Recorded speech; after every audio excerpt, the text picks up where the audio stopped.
If you're noticing that you need some help regulating and developing better habits in your home and even your mental life, join the Restoration Home community. Each month, we work on different habits that help us create more peaceful homes, that help us be the adults in the relationship, and that create safety and stability for our children. We only open the community a few times a year, but it's open now. So join us at restorationhomecommunity.com. This is Jennifer Pepito with the Restoration Home podcast. This is the show where we talk about the peaceful path to connected families and restored communities.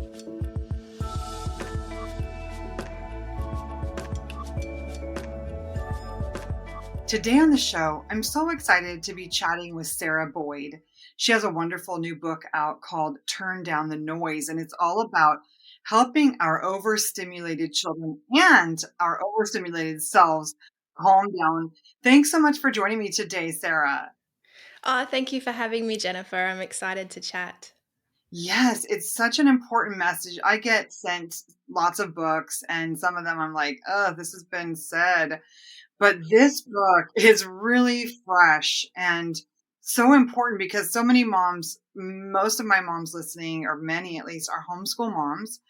And so they're trying to create this calm and peaceful atmosphere. And yet, sometimes homeschooling itself, bouncing from child to child to try and teach a math lesson is overstimulating. So I'd love to just have you first off share, how did you come to this message? Like, what stirred this up in your heart?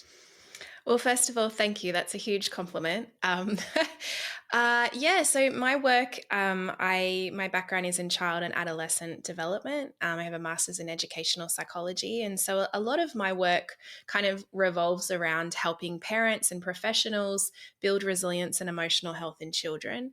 And kind of as we were seeing these rising stress levels and including mental health diagnoses in children and adolescents and attentional diagnoses and parents just reporting burnout at levels that they have not reported at for years, I started noticing that there was something missing from the conversation. Some people would talk about trauma and some people would talk about different things, but I felt like what was not being talked about was essentially just how our brains work, which is the neuroscience of overwhelm and overstimulation. And so that's really where this work began. I wanted to offer something to the conversation for people to think about because you can have, I mean, not that any of us have, but, no trauma in your background or nothing, and still find yourself very overstimulated. As you said, you're trying to, family life, homeschooling, it's so overstimulating. I don't know about you, but my experience of being a mum is everyone's talking to me at the same time about different things and that's frazzling for my brain. And so I wanted to offer this as hopefully an empathetic guide, just to understand ourselves and give some practical tools. And it's so empathetic and so kind, but it is so important as well. I've found myself exhibiting some ADD symptoms in the last few years, and I never, I would have like laughed about, oh, I'm like the mouse, and if you give a mouse a cookie or give a moose a muffin, because as moms, there's so many things that we're juggling. But I think having an online business, running an online community, all of that has really contributed to a lot of fracture in my own brain. And then what happens is for myself, I need extra supports, like more, more adrenal support, uh, more magnesium, more walks in nature. I'm just like absolutely crave nature in this point in my life. So I'd love for you to just talk for a minute about some really like first steps. If a mom is thinking, oh yeah, my kids are overstimulated, but they're not really thinking about the ways that they're overstimulated, what are just simple first steps we could do to turn down the noise? Yeah.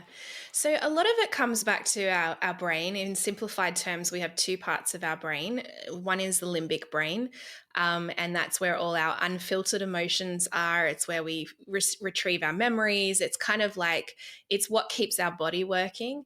And then the other part of our brain that makes us a healthy, mature human being is the prefrontal cortex. And that helps us regulate our emotions. It helps us make healthy decisions. It helps us to actually, hold your tongue when that child's talking back to you or someone's caught you up, cut you off in traffic. And so our limbic brain is much more similar to our trusty family car. It's the one that you want to take with you on the road trip. It maybe doesn't run through gas as quickly. It's sturdy, dependable, and it just keeps going. Whereas that prefrontal cortex is much more similar to a race car. So you might have days, I know I do, where occasionally you just feel like, I am doing this so well. I'm so productive. I've got through everything. But the prefrontal cortex is helping you do that. And the limitation of the prefrontal cortex is it sucks our glucose and oxygen very quickly. So, what that means is we only have short windows of it operating optimally. And so, just like in the example that you shared, when we're running our morning with homeschooling and we're trying to teach something and children aren't listening, or maybe, like you said, maybe you run an online business or you do something, you're using your prefrontal cortex as energy to make decisions, to regulate your emotions, to kind of hold it all together. And so it's very normal for particularly mothers and parents to get to points in their days where they feel that overstimulation. And so I think a really great first step is to take any guilt off your shoulders that you need breaks. As much as we wish that we could run at the pace of machines sometimes and not have limits, we actually need them. Our brain needs them and makes us better human beings. And so I would just start by encouraging both parents and children to take breaks, have your cup of tea, walk in nature, get your children out of the house, whatever it is, but to actually not feel like you need to just keep pushing through to achieve all the time. Because when you take those small breaks, it regenerates your prefrontal cortex's energy. And then you come back to the task and find that you can get through it really easily. Yeah, that is so insightful. And I just listened to a talk by homeschool author Sarah Mackenzie, and she was also saying, don't try to do homeschool lessons while your child is napping or like while the baby's napping. That is the time you actually need to reset. Like if you are not going to get a single break from morning till evening, it's going to be a lot harder than if pace yourself and give yourself a little rest time after lunch. And then, for children, the problem with us letting ourselves go, so to speak, or not really addressing our own overstimulation is that our children completely pick up on how we feel. I have a toddler grandchild, and if one of the parents is a little bit intense, or even if the atmosphere in our home when we're babysitting is intense, it makes her feel more scared or more uncomfortable. Whereas when everybody's calm, that helps her be calm. And so for you mamas listening, like, I don't want to put more pressure on you, but taking care of yourself in a way that helps you be calm and be joyful is going to create more joy and calm for your children. Tell us some more about, the ideal environment, because I know homeschooling is already such a gift to these children. They don't have to be under fluorescent lights. They don't have to have all the bells ringing at them and all the children coming and going, and just, school in itself is a very overstimulating environment.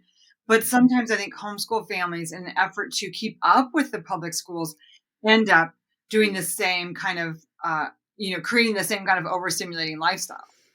Yeah, no, that's so true, and I think like what you're sharing is so true. We are co-regulation is kind of what psychology calls that whole process of when children are born, their prefrontal cortex isn't developed yet, and so they don't have the ability to kind of control their emotions. That's why babies cry and toddlers have tantrums. It's just they're unfiltered, and they need us to kind of be that calm.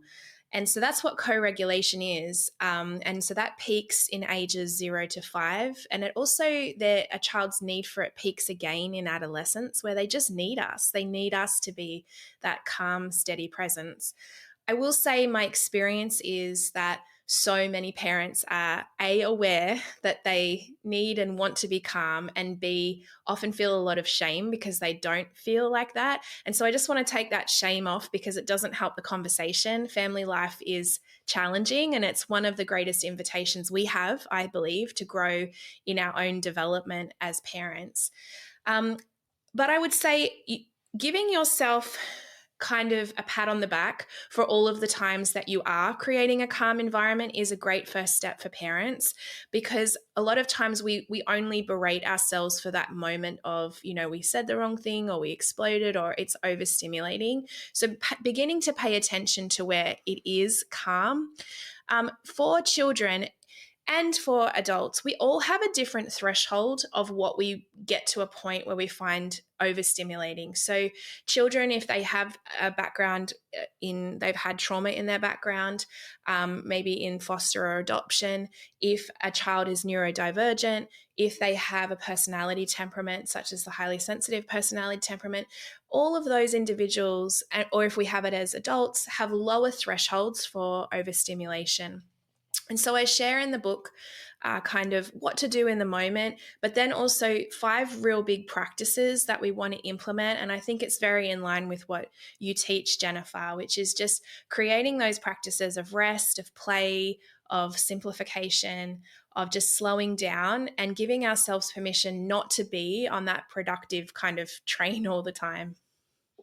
Yeah, that's so good because I think that is a big piece of it, Sarah, is when we as moms can give ourselves space to just think even, I think we could then have more clarity about how to eliminate something or how to, what is unneeded. Because I think a lot of it is that we think that there are things we have to do. I just podcasted with Kim John Payne, who wrote Simplicity Parenting, and he was talking about how, a lot of parents push their children in sports early, and then a lot of those kids burn out by age 16. So if one of those things is, you have an 8-year-old and you're running them to sports every day and you're feeling like you're going to be a bad parent if you stop, even though you feel like it's actually the best thing for your family to stop, then here's a clue, like actually you could stop right now. And that's one of the things that we do in the restoration home community. We help moms do a time audit, and just, writing down every hour, like, what did I do in that hour, can give you so much clarity about where the day is going. Because and I think too, Sarah, sometimes we need to know what we're going for, because so many of us didn't necessarily grow up with like a present mom, didn't necessarily grow up with a calm home atmosphere. And so creating something we've never experienced is really hard. But when you read books like Little House on the Prairie, and there's this description, and a lot of her life was very hard, but there's this description about them sitting on the porch and just listening to Pa's fiddle after the day of work. There's some glimpses in a book like that, or glimpses in a book like The Railway Children, or glimpses in these books that show you what a cozy, quiet family life could look like. And I think when we can have that picture, then we have something to move towards. What are, so for a lot of restoration home families, that means a little bit less screen time. This month, we're actually tracking our screen time. For some of them, it means a little bit more time out in nature, because nature is so calming. What are some of the things that you in Turn Down the Noise are calling on parents to do? Yeah, definitely everything that you're talking about. And I love that, having the vision of what you're trying to create in your family, because without that, I think our world today just draws us into a certain type of life. Definitely looking at screen time, and not just the amount of screen time, but what type of screen time. I often talk with parents about, if you've got the news on in the background all of the time, that's actually really stressful for younger children. And so that's one thing you can do to just access the news yourself when they're not around. Beginning to have practices where we prioritize things like creative play. Now, I just think, knowing you and homeschool mums, we value this very high. We want our children to have creativity and imagination and times of free play, but sometimes we forget that we need it as adults and parents as well. And play is really any type of activity that we find ourselves in flow. It's like time disappears and we find ourselves just in that state of just flow and enjoyment. And so we need that. It's about slowing down the pace and talking again to that extracurricular. Again, it really is beginning to unentangle our beliefs about what children need. Because if a child, there's nothing in and of itself wrong with extracurricular activities, but I do think we've bought into a lie in society that a child needs them in order to thrive. And some children thrive great in them, and others, because of their temperament or your family situation, it just is adding stress to family life. And so, my kind of philosophy is, if the family unit, if the child, if you as the parent, if it's thriving and it's adding blessing to your life, then that's a positive thing. But at any moment, these external things that we're doing begin to create so much stress. Children don't need it, particularly children under the age of 7. What they need is their mum, their parent to be around. They need opportunities for play. They need just to develop their imagination and curiosity, and fostering a love of learning is more important than whether or not they're tracking everything. And something I think sometimes we can get stressed as parents of, is my child tracking developmentally or educationally correctly? But something begins to happen in the teen years where brain development goes through another huge opportunity, and there's windows that open where we see huge growth in these adolescents in their potential to absorb and learn. And so I would just encourage parents to just take the pressure off yourself and know that this is a long you're in it for the long journey. Yeah, that's so encouraging. And I'd love to have you just speak for a minute about what you think children do need, because this is a big question right now, right? Like, there's AI that's taking over a lot of potential jobs. There's been, traditionally you get your children into college and then they can get a good job, and then there's also a lot of alternative routes where, I have a friend who's going to be speaking at our homeschool conference this summer, who her children in high school, she started them off doing computer stuff, and they were able to transition to being able to support themselves right out of high school, and they didn't have like the normal high school experience at all. So I'd love to have you speak in your research. What do children need? Like, do they need to be in sports from early on? Do they need to be in swim team? Do they need to have art classes? Like, what do children need? So, children obviously, first of all, need a loving, stable presence of parents, and they need the basic needs first. And so, then that's really important, because we need to financially provide, we need to create that kind of sense of stability. After that, what children most need is a environment that fosters curiosity and imagination. Now, for some children, that might be sports or art classes, but for many children, that can just happen at home, in homeschool, as long as we're cultivating environments where they're reading books and seeing different things at the library or going out in nature. They're in this environment that is sparking their curiosity and imagination. I am a really big advocate of, particularly for children under 12 years old, to think really intentionally about protecting childhood, because they're in such a vulnerable time of brain development. Time on excess screens, or even trying to, I know the social psychologist Jonathan Haidt. He's done a lot of the research in this, and a lot of what I kind of talk about aligns. Our research is very similar. But one of the things that we're not paying enough attention to is what the screens are doing to our attention. We've become aware of what it's doing to our mental health, but so many people are saying, I can't read a book anymore, or I can't concentrate long enough for more than a few seconds. And that's because we're in this state of short attention spans all the time. And so I don't believe that if you foster a cozy environment of what you're talking about, and then in their, say, later adolescence, expose them to screens, that's not holding your children back. In fact, I believe it's creating optimal health, brain development, for them to actually be protected from that kind of, it's essentially stress and stimulation, which is screens and AI and all of that sort of stuff. they learn it so quickly when they're exposed to it, particularly if they're exposed to it in their late teens or early adulthood. It's not something, it often takes them 6 months, 12 months to catch up on. And so a lot of university professors and people in higher education, if that's something that you're wanting your children to go to, they are all saying they would rather have a child who is homeschooled, who has like had their attention protected, they've had cultivation of curiosity and imagination and love of learning, and then come into that environment, they thrive more than a child who has been exposed to the AI, the social media, the everything else from, say, a younger age.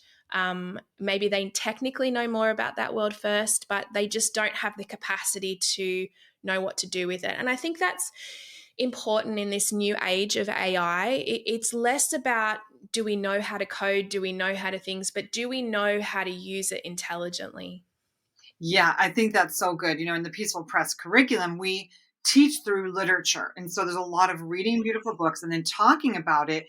And I believe that what that does is it stirs up such creativity and imagination and critical thinking skills, even. And I think in a future world, that's going to be more needed than maybe great typing skills or maybe that they're an excellent athlete. Like some of the things that we think are important might not actually be quite as critical in the future, and so giving them at least an imagination, some time to think and wonder is going to give them an asset into the future. So I'm glad I feel very affirmed by what you're saying right now because sometimes it can be so confusing looking at the world and thinking like this, for a lot of people, this has been the path to success.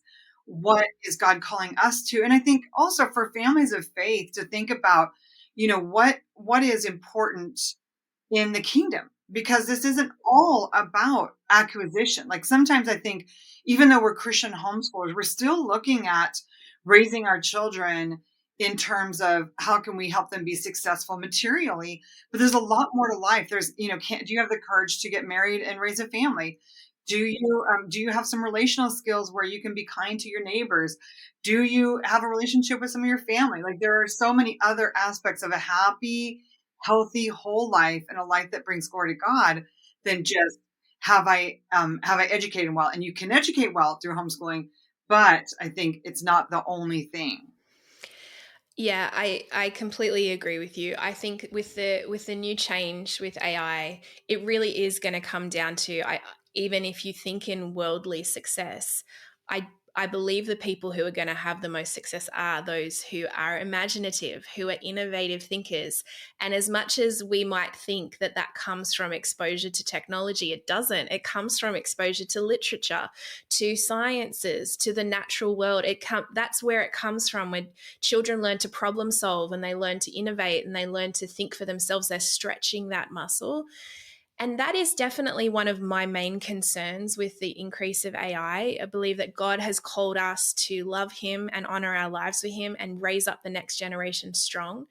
And with this already entanglement of technology, and I think it's only going to increase, unless we're intentional, there's going to be a whole generation that don't know how to be married, how to have healthy conflict, how to resolve conflict, how to talk to other people, how to love and serve other people. And that is really where our meaning and our calling in our faith comes from. And so I don't believe it's a small thing to decide to prioritize that, nor do I believe that it's going to set you backwards in the long term with your children. Yeah, and I'm glad you mentioned that also, because even thinking about how you homeschool, because so many families are tempted by, a lot of computer programs, or they're talking about having AI tutors in classrooms. And those could be good for, practicing math facts or teaching typing, but you're not going to love history and understand history through an AI tutor. You're not going to really have discernment about character and virtue through an AI tutor. And so continuing to read out loud to your children and talk about the books and do projects together are going to build the imagination, the interpersonal skills, the critical thinking skills that an AI tutor or computer homeschool program is really not going to be able to do.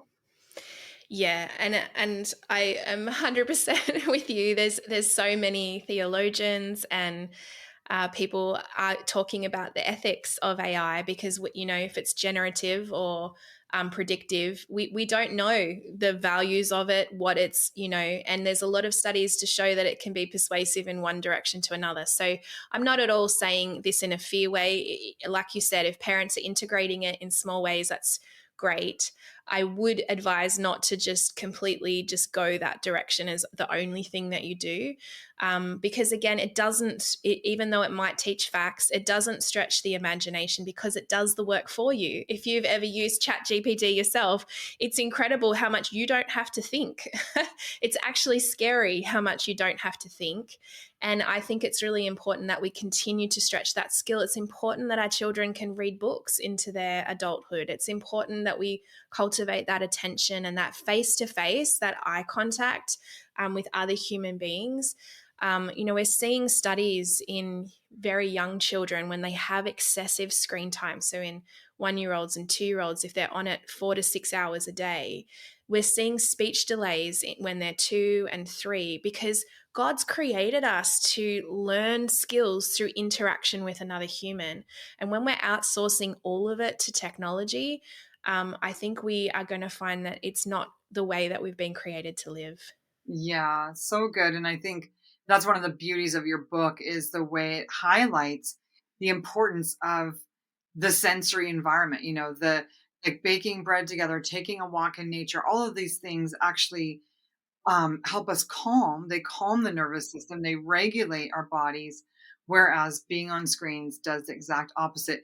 Is there one just trick? In a recent cohort I did with Restoration Home Community Moms, I taught them a couple of little vagus nerve reset things, like a little arm flip, and there's the moral reflex. Is there like a quick tip that you're like, if you're feeling overstimulated, you're trying to teach all the kids math at once, and you're about to scream, do this?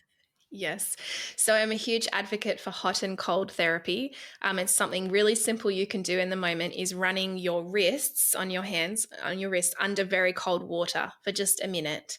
For some people, particularly women, putting your head inside the fridge or the freezer just for a moment of just calming that, because a lot of times when we get overstimulated, our temperature begins to rise. So using that kind of cold therapy can be something that you can use to just quickly change the state. I mean, it's the old wise adage of, we do it with children. When children not having a great day, put them in water play, put them in the bath. It just something about water is calming. For us as mums, definitely doing that is something that I go to a lot, is just hands and wrists under cold water. Oh, that's a great tip. It's funny because there are memes about moms sticking their head in the fridge, but I've never tried it. So Yes. I will remember that next time I'm feeling overstimulated. Well, you Yes. can find Turn Down the Noise at sarahboyd.co or at I think sarahboyd.co/turn down the noise. It's a fantastic resource, and I'm so excited about this conversation, the encouragement that it offers to families. Thanks for joining me today, Sarah.